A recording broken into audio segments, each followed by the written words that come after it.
Guys, welcome to True Gadi. আজি আপোনালোকৰ ওচৰত এটা গাড়ী লৈ আহিছো। গাড়ীখনৰ আপোনাৰ মাৰুতি এক্সপ্ৰেছো। এয়াৰ ৰেজিষ্ট্ৰেচন আছে 2023 গাড়ী ন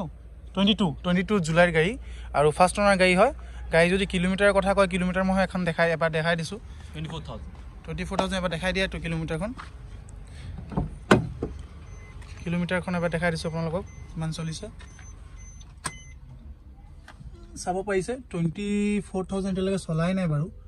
23,870 তো ধৰক 24,000 আৰু গাড়ী যদি ইন্টেৰিয়ৰ কথা কয় একদম নিট এণ্ড ক্লিন হৈ আছে গাড়ীখন চাব পাইছে এয়াৰ ৰেজিষ্ট্ৰেচন হয় এয়াৰ 12 গাড়ীখন আপোনাৰ পেপাৰৰ সৈতে ট্ৰান্সফাৰ সব কৰি কিনে আমি দিম এটো যে আমি কৈ দিম ফাৰ্ষ্ট ওনাৰ গাড়ী বেছি চলা নাই আৰু টায়াৰ কণ্ডিশ্যন চাব পাইছে টায়াৰ কণ্ডিশ্যন 60-70% এতিয়ালৈকে আছে একদম টিপটপ হৈ আছে টায়াৰৰ সব মানে গাড়ী একদম টিপটপ হৈ আছে নিট এণ্ড ক্লিন গাড়ী